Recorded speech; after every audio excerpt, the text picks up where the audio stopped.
Pick those 20% of the battles which can give you 80% of the results. You need to be flexible in every aspect of life. Share relevant information as widely as possible.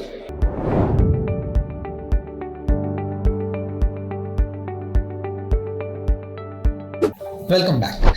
Time for rule number 3. Rule number 3 says that learn to speak the language of numbers. Now, in the corporate world, we all have a tendency to be subjective in our conversations. What it says is you need to bring in objectivity in your approach. Now, we have regular reviews, discussions, conversations, and you would have seen that there are many people who would talk about everything else but the hard numbers. They are not appreciated. So that's why we need to inculcate this habit of talking through numbers, because that's what is expected and valued in the corporate world. So my submission to you is develop this habit of speaking through numbers. That's extremely critical. Whatever you may be doing, try to define it. Try to be objective. Try to talk about hard numbers that will really help you in the long run. So that's why the rule number 3 says develop this habit of speaking through numbers. Now come to rule number 4. Now, rule number 4 is all about understanding that means are as important as ends. Now, what does it mean? It means it's not just about getting results. It's about how you have got those results. That is also important. Now, we have seen people who cut corners, who sometimes behave roughly with people just to somehow get their final objective and achieve what they want to achieve. In the short run, they may be successful, they may be rewarded for some time, but in the long run, they get exposed. Because in the corporate world, people start looking at the means also, the methods also through which you have achieved the final results. So that's why it is always said that means are as important as ends, and you must look at your methods. The way you have achieved your final results, that should also become very important in your consideration of how you have achieved your final goals. Now let's look at the 5th rule. 5th rule says that manage your boss's expectations. Now, this is a very, very commonsensical thing, isn't it? But many a times, we create a gap in the way we deal with our boss, our manager. Sometimes we don't agree. Sometimes we take that relationship very lightly. And that's where gaps start to emerge in the way he or she operates and the way you operate. So that's why it's critical to understand the key expectations that your boss has with you and define it. So while on the one hand, you have set your objectives and goals clearly as per rule number 1, but on the other hand, from a behavioral perspective, from the way you operate in the whole environment, it's also equally important to understand your boss's expectations and manage them properly. Be very conscious about them, because he or she is that one person who can really change your life. If this relationship works well, then it can take you in the right direction. But many a times we have seen that just because this relationship has not worked well, people have suffered a lot. And the person who suffers is the subordinate, not the boss. Because depending on the corporate hierarchy, your boss would always be placed higher than you. And when it comes to the final decision making, it's the subordinate who suffers, not the boss. And that's the reason you need to know how to understand your boss's expectations and how to manage it. So that's basically rule number 5. Now coming to rule number 6. Rule number 6 says, pick your battles. What does it mean? It means it's okay to let go of few battles. I know we have this habit, and especially successful people, of going after everything, trying to do everything well, trying to push people, trying to get things done within given time frame.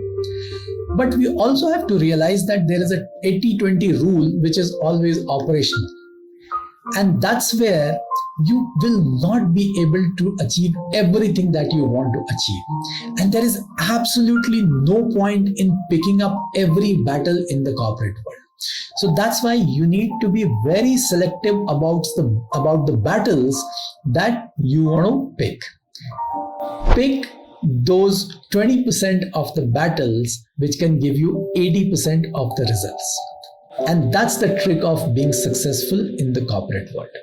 So that's why we always tell people that don't fight every battle which is in front of you. Pick the key battles and fight them aggressively so that you can become extremely successful. Time for rule number 7. Rule number 7 says, share information as widely as possible. Now, why it is required?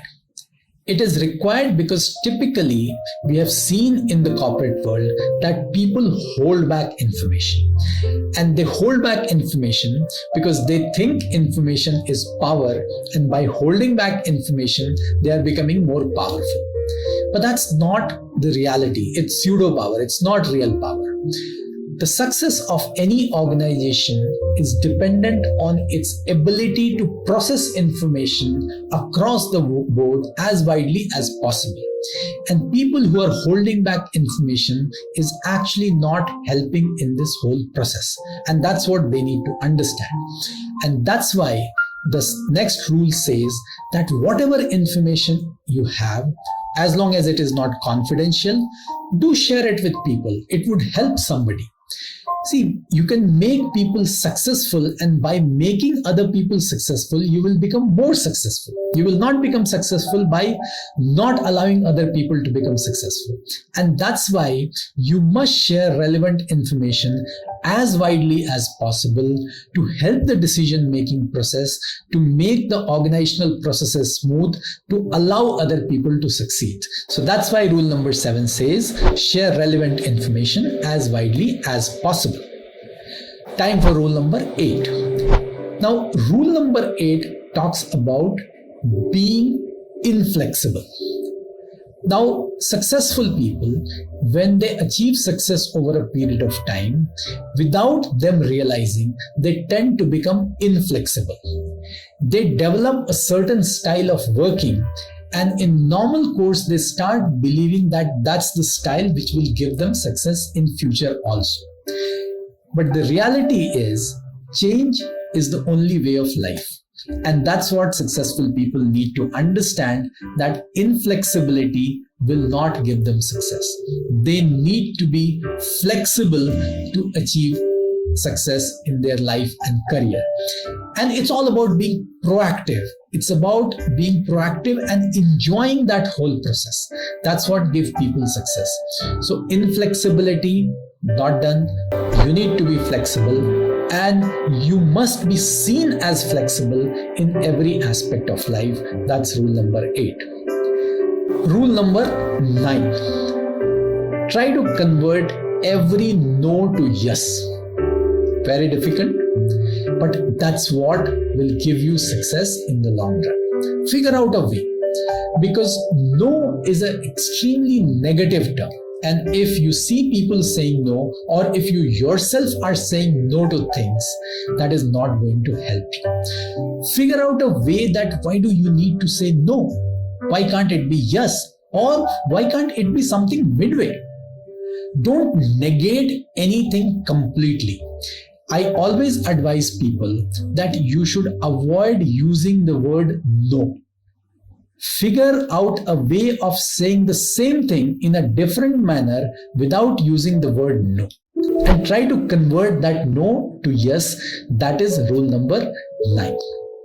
And then coming to rule number 10, which is also important, where a lot of times we have seen people taking decisions by their gut feeling. That creates a lot of problems, because what people think that since they are experienced, they have seen the world, they have been in these situations many a times, they have a gut feeling that this is how things should work.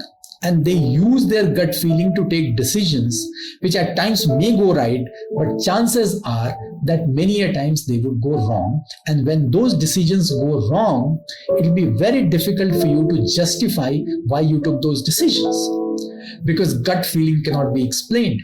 So that's why decisions must be data driven.